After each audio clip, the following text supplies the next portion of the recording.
बढ़ेगा। कृषि सुधार कानूनों को लेकर आंदोलन पर अड़े किसानों को सरकार ने बातचीत का एक और मौका दिया है। मॉनसून सत्र से ठीक पहले ही केंद्रीय कृषि मंत्री नरेंद्र सिंह तोमर ने बड़ा बयान देते हुए कहा कि सरकार किसानों से बात को तैयार है। साथ ही नरेंद्र सिंह तोमर ने किसानों से आंदोलन को खत्म करने की अपील भी की है। कृषि मंत्री ने यह बयान ऐसे वक्त में दिया है जब पहले ही जंतर मंतर पर आंदोलन करने की बात किसान कह चुके हैं।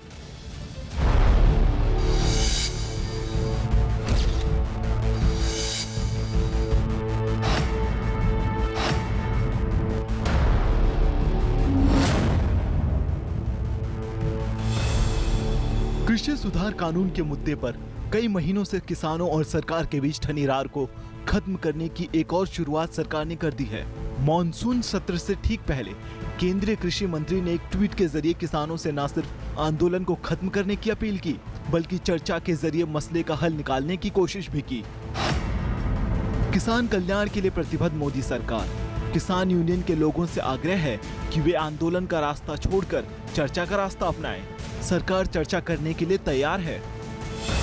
दरअसल कृषि सुधार कानूनों के विरोध में किसानों को आंदोलन पर बैठे एक लंबा वक्त हो गया है। कई महीनों से इसी तरह किसान तंबू और कनात लगाए कानून वापस लेने की मांग पर अड़े हैं, जबकि सरकार भी कृषि कानून को लेकर अपना रवैया साफ कर चुकी है। इस दौरान बातचीत के जरिए कई बार बीच का रास्ता भी निकालने की कोशिश की गई, लेकिन किसान किसी भी सूरत में आंदोलन छोड़ने को तैयार नहीं है। हालांकि इस दौरान कई किसान संगठन इस आंदोलन से पल्ला भी झाड़ चुके हैं, लेकिन कुछ संगठन लगातार आंदोलन को हवा देने में जुटे हैं। यही वजह है कि मॉनसून सत्र से पहले एक बार फिर सरकार इस आंदोलन का समाधान निकालने की कोशिश में जुट गई है। करेंगे, हम तो चर्चा से भाग नहीं रहे, क्योंकि जो कुछ भी जो पारित हुआ है वो भी चर्चा होके ही पारित हुआ है।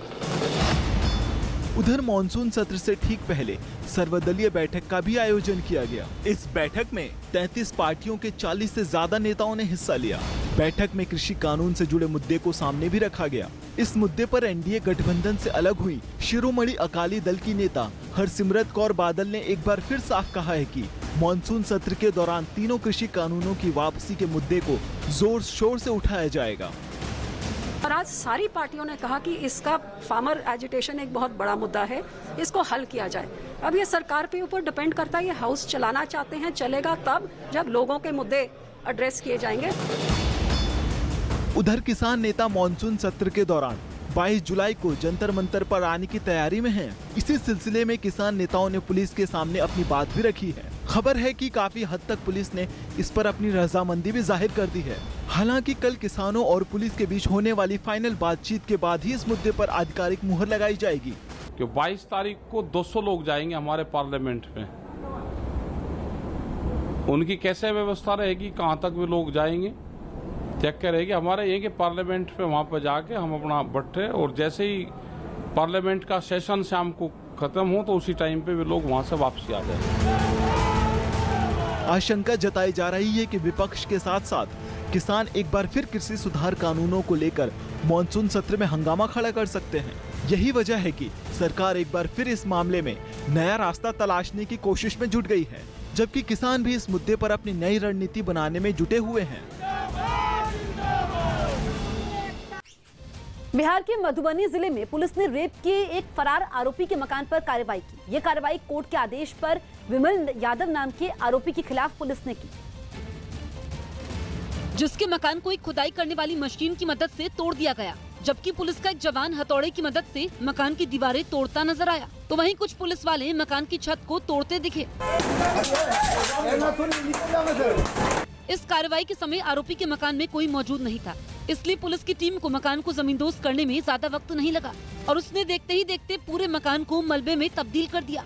की कार्रवाई की गई और पूरे उसके चलेबुल संपत्ति को जब्त किया जा रहा है। पुलिस की इस कार्रवाई को देखने के लिए वहां लोगों की भीड़ जुट गई, जबकि कुछ लोग तो अपने मकानों की छत पर खड़े होकर इस कार्रवाई को देखते नजर आए। विमल यादव नाम के आरोपी पर एक नाबालिग के रेप का इल्जाम है, जो लंबे वक्त से फरार बताया जा रहा है, जिसे पकड़ने के लिए पुलिस लगातार छापेमारी में जुटी है। नेपाल के पीएम शेर बहादुर देउबा ने संसद में विश्वास मत हासिल कर लिया। केपी शर्मा ओली की जगह सुप्रीम कोर्ट के आदेश से नेपाल के पीएम बने शेर बहादुर देउबा ने संसद में विश्वास मत हासिल कर लिया। उन्हें सदन में 275 में 165 सदस्यों का समर्थन मिला, जिसके बाद पीएम मोदी ने नेपाल के नए प्रधानमंत्री को ट्वीट कर बधाई दी। गुरुग्राम के पटौदी रोड पर ख्वासपुर गांव में एक 3 मंजिला इमारत ढहने से बड़ा हादसा हो गया। इमारत के मलबे में कई लोगों के दबे होने की आशंका है। फिलहाल राहत और बचाव का काम जारी है। मध्य प्रदेश के खंडवा में आसमान से बिजली गिरने से 12 लोग झुलस गए, जिनमें 3 की हालत बेहद गंभीर बनी हुई है। हादसे के वक्त खेत में काम कर रहे ये सभी किसान बारिश से बचने के लिए एक पेड़ के नीचे खड़े थे। अफगानिस्तान में तालिबानी आतंकवादियों की गोली से मारे गए भारतीय पत्रकार दानिश सिद्दीकी का पार्थिव शरीर दिल्ली जामिया के कब्रिस्तान में सुपुर्दे खाक कर दिया गया। पटना में नालंदा मेडिकल कॉलेज और अस्पताल में बारिश का पानी भरने से वहां के मरीजों और तीमारदारों की मुश्किलें बढ़ गई। मुंबई के पास भिवंडी में केमिकल गोदाम में आग लगने से करोड़ों का नुकसान हो गया। आग इतनी भयानक थी कि आसपास के गोदामों को भी खाली करवाना पड़ा। फिलहाल आग लगने की वजह शॉर्ट सर्किट बताई जा रही है। हरियाणा के पानीपत से एक चौंकाने वाला वीडियो सामने आया। वहां पर हथियारों से लैस बदमाशों ने सरेआम एक शराब की दुकान में लूटपाट की।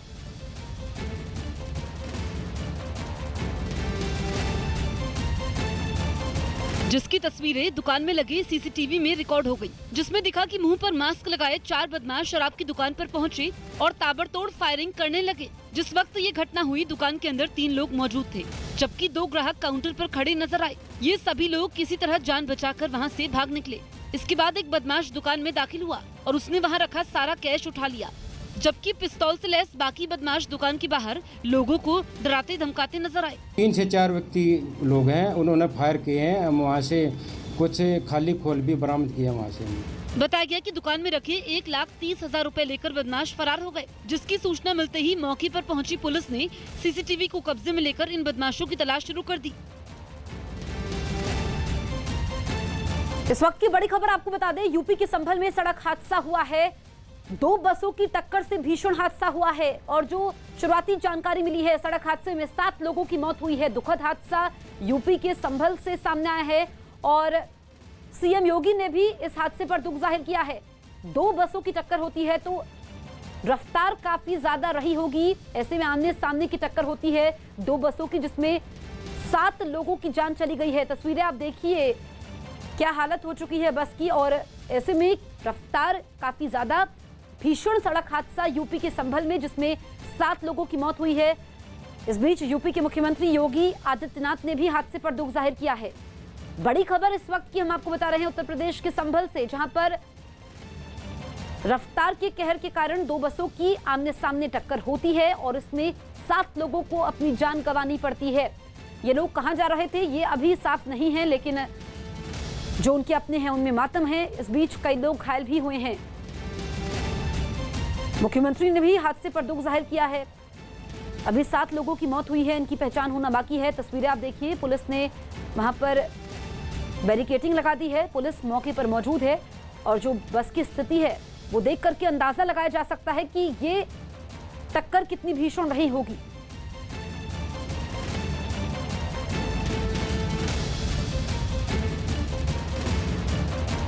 कोरोना प्रोटोकॉल के बीच संसद का मॉनसून सत्र आज से शुरू होगा, जो 13 अगस्त तक चलेगा।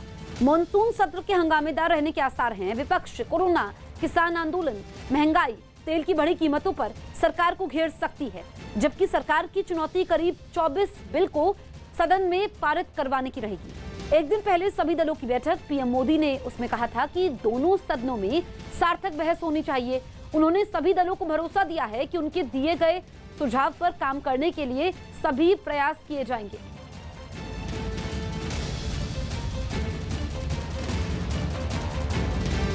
मीडिया पोर्टल न्यूज क्लिक में हवाला के जरिए फंडिंग के आरोप लगने के बाद ईडी ने मामले की जांच शुरू कर दी है।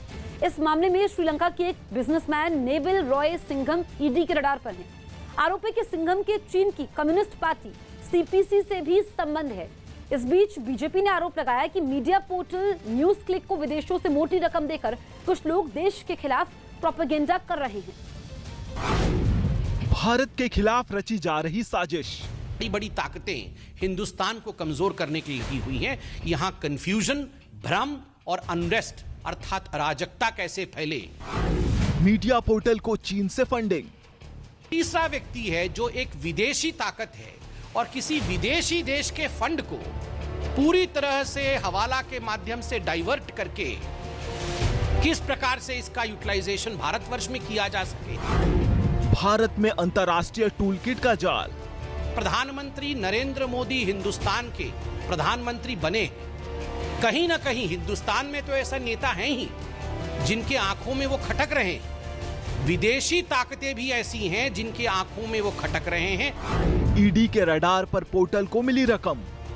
ऐसे पोर्टल्स हैं हिंदुस्तान में जो मीडिया का चोगा ओढ़ करके मीडिया बनने की कोशिश करती है, मगर वो मीडिया नहीं है। तो न्यूज क्लिक भी ठीक उसी प्रकार का एक पोर्टल है जो मीडिया हाउस नहीं है। इस वक्त ईडी की नजर न्यूज क्लिक न्यूज पोर्टल पर है, क्योंकि इस न्यूज पोर्टल पर यही इल्जाम लगा है कि ये एक अंतर्राष्ट्रीय साजिश का हिस्सा है। मीडिया पोर्टल न्यूज क्लिक में हवाला के जरिए फंडिंग के आरोप लगने के बाद ईडी ने इस मामले की जांच शुरू कर दी है। इस मामले में श्रीलंका के एक businessman Neville Roy Singham ED के रडार पर हैं। आरोप है कि सिंघम के चीन की कम्युनिस्ट पार्टी सीपीसी से भी संबंध है। दावा किया गया है कि पिछले साल ईडी की तलाशी में न्यूज क्लिक के ऑफिस से चीन की सीपीसी के बीच हुए ईमेल के भी सबूत मिले हैं। ये संगीन इल्जाम लगाया है देश की सत्ताधारी पार्टी बीजेपी ने। न्यूज क्लिक एक पोर्टल है। कुछ ऐसे पोर्टल्स हैं हिंदुस्तान में जो मीडिया का चोगा ओढ़ करके मीडिया बनने की कोशिश करती है, मगर वो मीडिया नहीं है।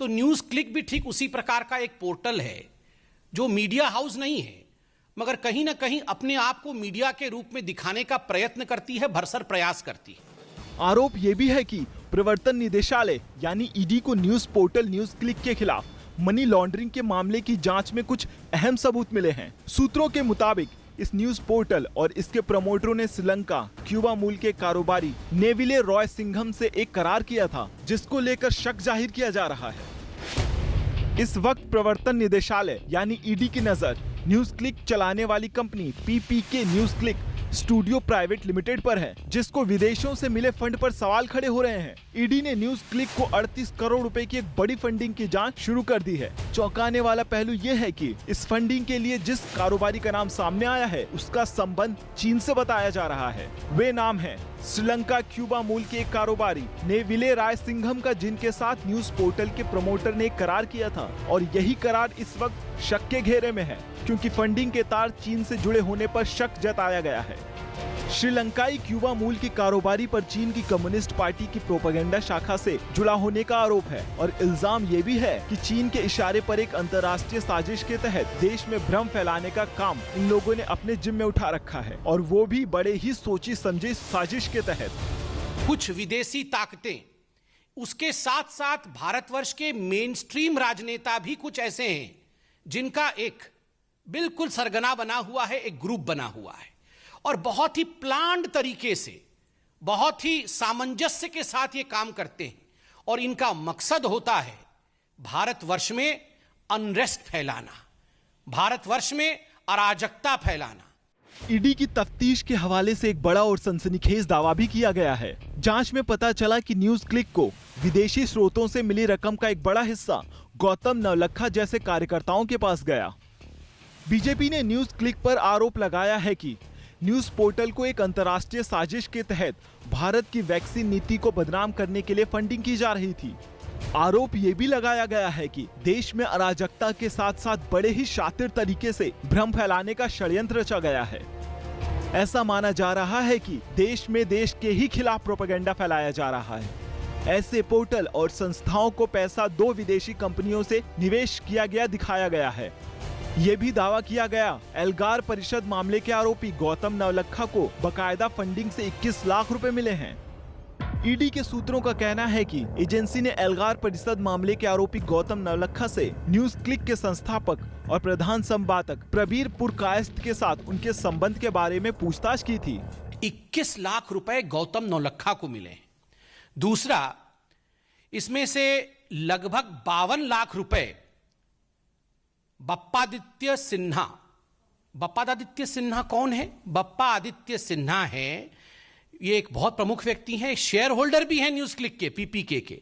मगर अगर राजनीतिक रूप से देखा जाए तो Sinha ji communist party of India के आईटी सेल के एक प्रमुख सदस्य हैं। ईडी के सूत्रों ने कहा कि इस साल फरवरी में पीपीके न्यूज क्लिक के शेयर धारकों के परिसरों एजेंसी की तलाशी में पता लगा था कि चीन की कम्युनिस्ट पार्टी के संबंध में ईमेल का नियमित आदान प्रदान किया था, जबकि न्यूज क्लिक के प्रधान संपादक प्रबीर पुरकायस्थ ने इस तरह के आरोपों का खंडन किया था। मुंबई में बारिश अगले 24 घंटे में आफत लेकर आने वाली है। मौसम विभाग ने मुंबई में आने वाले 24 घंटों के लिए रेड अलर्ट जारी किया है। मौसम विभाग के मुताबिक मुंबई और उसके आसपास के शहरों में अगले 24 से 48 घंटे तक भारी बारिश हो सकती है। मुंबई में पिछले कुछ दिनों से जारी बारिश की वजह से कई जगह जलजमाव भी हो गया, जिससे लोगों की मुश्किलें बढ़ गई हैं। महाराष्ट्र के नंदुरबार में कार की खाई में गिरने से 8 लोगों की मौत हो गई, जबकि कई लोग घायल हो गए। हादसे के वक्त कार में 24 लोग सवार थे। पीएम मोदी ने हादसे पर दुख जाहिर करते हुए मरने वालों को 2 लाख रुपए, जबकि घायलों को 50,000 रुपए की मदद का ऐलान किया है। थाईलैंड के शहर बैंकॉक में हजारों लोगों ने सड़कों पर उतरकर कोरोना के खिलाफ कदम न उठाने और लापरवाही बरतने के आरोप में पीएम के इस्तीफे की मांग को लेकर आगजनी और प्रदर्शन किए। इसके बाद पुलिस ने प्रदर्शनकारियों पर आंसू गैस के गोले छोड़े और पानी की बौछार की। भारत ने पहले वनडे में मेजबान श्रीलंका को 7 विकेट से हरा दिया। इस जीत से मेहमान टीम इंडिया 3 मैचों की सीरीज में 1-0 से आगे हो गई है। श्रीलंका की ओर से रखे गए 263 रन के लक्ष्य का पीछा करने उतरी भारतीय टीम ने 80 गेंद बाकी रहते 3 विकेट के नुकसान पर जीत दर्ज कर ली। श्रीलंका के खिलाफ पहले वनडे में कप्तान शिखर धवन ने नॉट आउट 86 रन की पारी खेली और टीम इंडिया को जीत दिलाकर ही वापस लौटे। शिखर के अलावा ईशान किशन 59 और पृथ्वी शॉ ने तेज तर्रार 24 गेंद पर 43 रन बनाए, जिसके लिए उन्हें मैन ऑफ द मैच के अवार्ड से नवाजा गया। भारत और श्रीलंका के बीच सीरीज का दूसरा वनडे मैच 20 जुलाई को दोपहर 3 बजे से कोलंबो के ही प्रेमदासा स्टेडियम में खेला जाएगा। पंजाब कांग्रेस में तनातनी के बीच नवजोत सिंह सिद्धू ने बाजी मार ली है। कांग्रेस अध्यक्ष सोनिया गांधी ने उन्हें सूबे का नया प्रदेश अध्यक्ष नियुक्त किया है। उनके साथ ही संगत सिंह, सुखविंदर सिंह दैनी, पवन गोयल और कुलजीत सिंह नागरा को कार्यकारी अध्यक्ष बनाया गया है। पंजाब कांग्रेस का अध्यक्ष बनाए जाने के बाद नवजोत सिंह सिद्धू ने पटियाला के गुरुद्वारे में मत्था टेका और अपने समर्थकों से भी मुलाकात की। नवजोत सिंह ने पिछले दिनों दिल्ली में प्रियंका गांधी, सोनिया गांधी और राहुल गांधी से मुलाकात की थी। उसके बाद से ही उन्हें पार्टी का पंजाब अध्यक्ष बनाए जाने की चर्चा चल रही थी। सिद्धू को प्रदेश अध्यक्ष बनाए जाने की चर्चाओं के बाद अमरिंदर सिंह ने इस मामले में खुलकर नाराजगी जाहिर की थी और कहा था कि चुनावों से पहले ऐसे किसी फेरबदल से पार्टी को राज्य में नुकसान होगा। बहुत दिन से इस नियुक्ति के बारे में चर्चा थी। मुझे खुशी है कि आज वो चर्चाएं खत्म हो गई हैं और कांग्रेस आला कमान ने अपना फैसला फॉर्मल कर दिया है। नवजोत सिंह सिद्धू पार्टी के लिए एसेट होंगे। नवजोत सिंह सिद्धू और कैप्टन अमरिंदर सिंह और अन्य सीनियर नेताओं के साथ सभी कांग्रेस जन इस कांग्रेस पार्टी को जिताने की भरपूर कोशिश करेंगे आने वाले चुनाव में।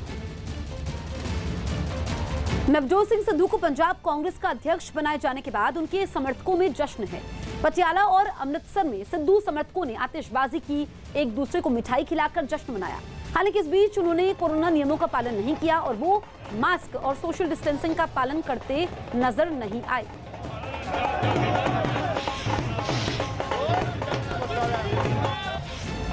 ये नए पंजाब की शुरुआत होगी। जो सिद्धू साहब ने जो रोड मैप बनाया था उसमें उसके बाद जब ये इम्प्लीमेंट होगा तो एक नए पंजाब की शुरुआत होगी। सिद्धू साहब के आज प्रधान बने हैं पंजाब कांग्रेस के, तो हम उनको सेलिब्रेट करने आए हैं। आज सच्चाई की जीत हुई है।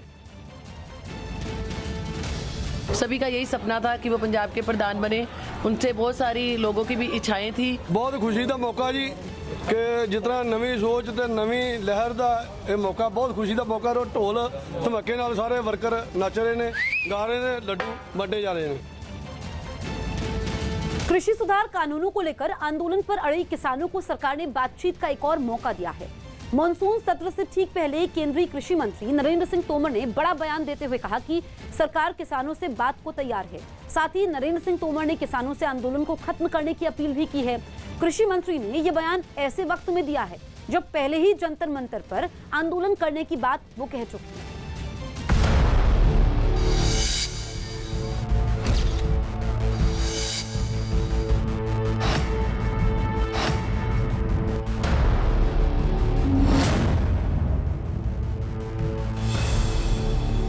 सुधार कानून के मुद्दे पर कई महीनों से किसानों और सरकार के बीच ठनीरार को खत्म करने की एक और शुरुआत सरकार ने कर दी है।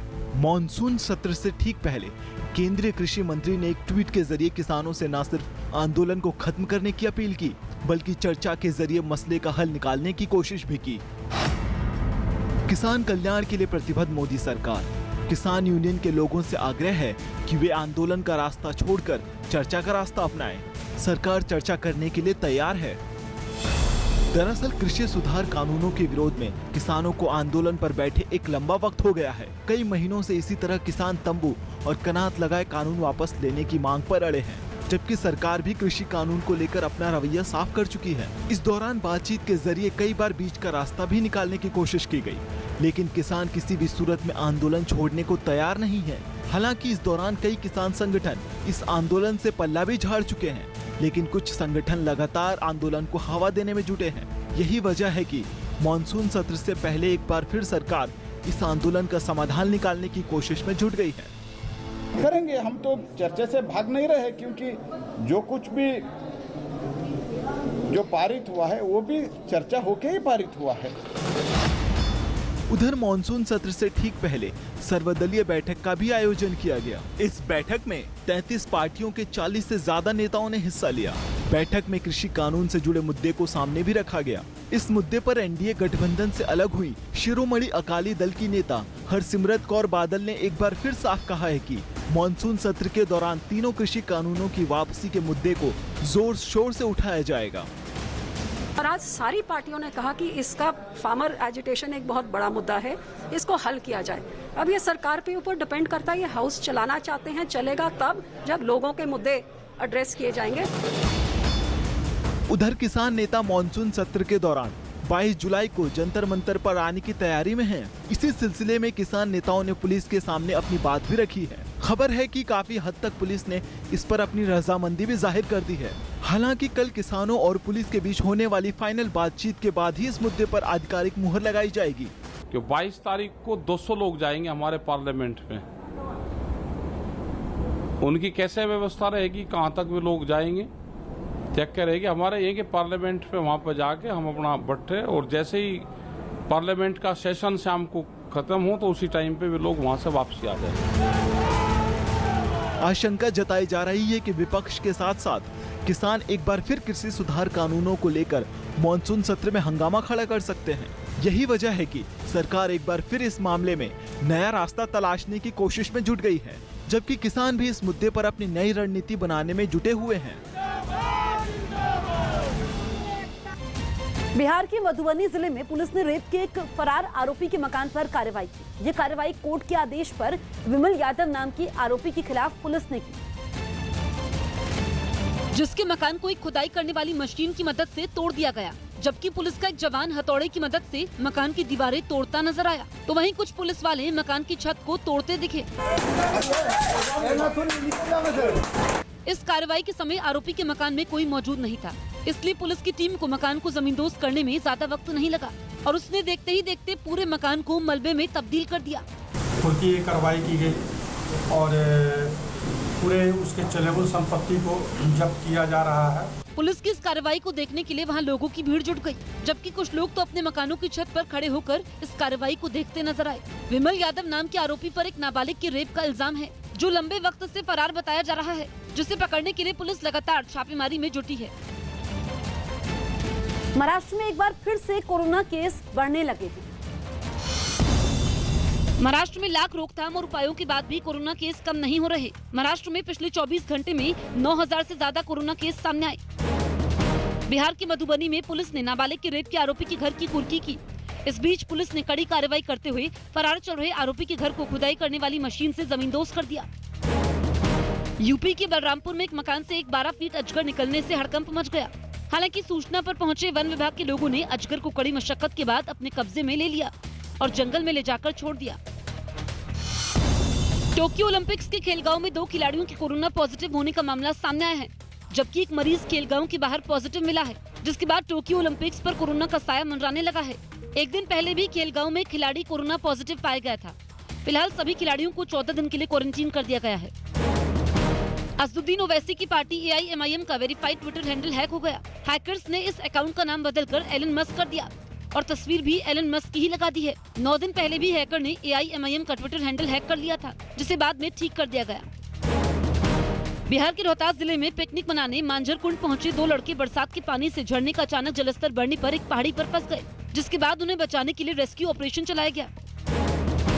यूरोपियन देश पोलैंड इन दिनों बाढ़ और तूफान का कहर झेल रहा है। बाढ़ की वजह से पोलैंड के ज्यादा शहरों में पानी भर गया है। वहीं तूफान से सैकड़ों मकानों को भी नुकसान पहुंचा है। पोलैंड में बाढ़ से अब तक कई लोग अपनी जान गंवा चुके हैं। असम में जब्त ड्रग्स के खिलाफ बड़ी कार्रवाई की गई। राज्य के मुख्यमंत्री हेमंत बिस्वा शर्मा ने खुद ड्रग्स पर रोड रोलर चलाया। यही नहीं, करीब 2300 करोड़ की बरामद ड्रग्स को आग के हवाले भी किया गया।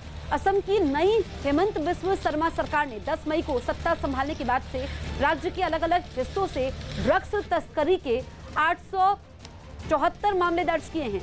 1493 ड्रग डीलरों को गिरफ्तार किया है। इसके अलावा करोड़ों रुपए की ड्रग्स की खेप भी बरामद हुई थी। राज्य सरकार ने ड्रग्स के खिलाफ बड़ा अभियान छेड़ रखा है।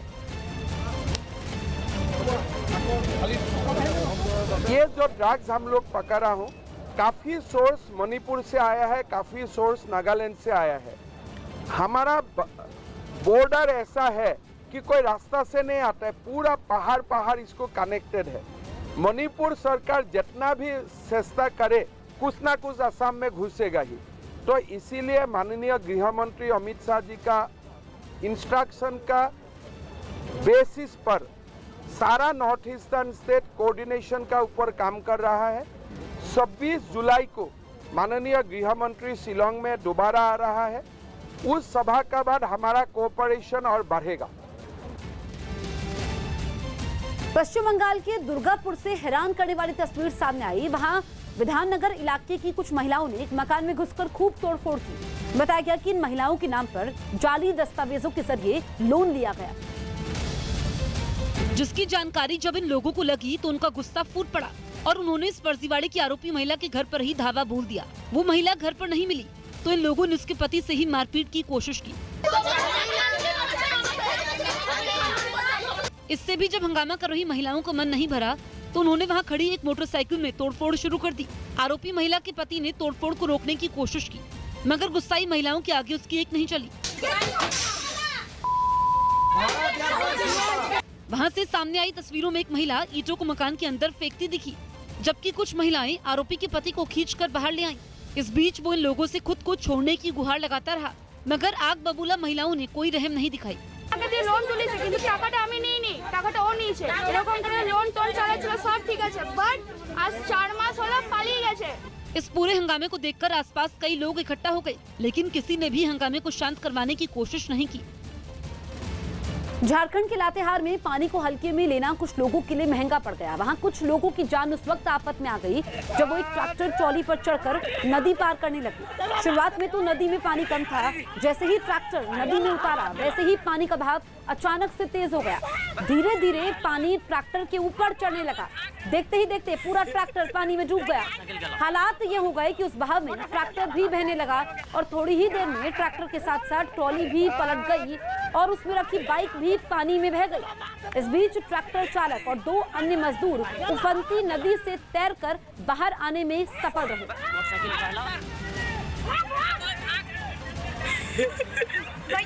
तो ये झारखंड के लातेहार की तस्वीरें आप देखिए। यहाँ पर ट्रैक्टर ये लोग ले गए, पानी का बहाव अचानक से बढ़ जाता है और इस बीच आप देखिए कि कैसे ये लोग जो उनकी उसमें ट्रॉली होती है वो भी पलट जाती है और फिर ये लोग तैर करके बाहर आते हैं। तो जरा सी चूक भारी पड़ सकती है, जरा सी लापरवाही भारी पड़ सकती है और ये इन तस्वीरों को देख करके समझा जा सकता है। तो ट्रैक्टर चालक की ये गलती रही और ट्रैक्टर भी बहने लगा। आप देखिए ट्रैक्टर के साथ ट्रॉली भी पलट कर जाती है, उसमें रखी बाइक भी पानी में बह गई। इस बीच ट्रैक्टर चालक और 2 अन्य मजदूर उफनती नदी से तैरकर बाहर आने में सफल रहे।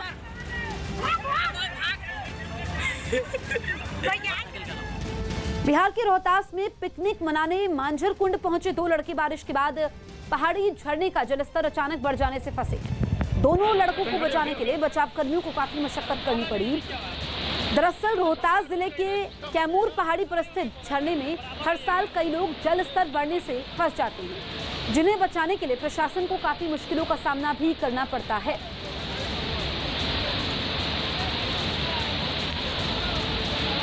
तो बिहार के रोहतास की तस्वीरें आप देखिए, हर साल ऐसी ही तस्वीरें देखने को मिलती है। झरने के पास नदी का बहाव काफी ज्यादा हो गया और देखिए ये लोग पत्थर के ऊपर फंस गए थे। अचानक से पानी का लेवल बढ़ता है और इन लोगों की जान आफत में आ जाती है।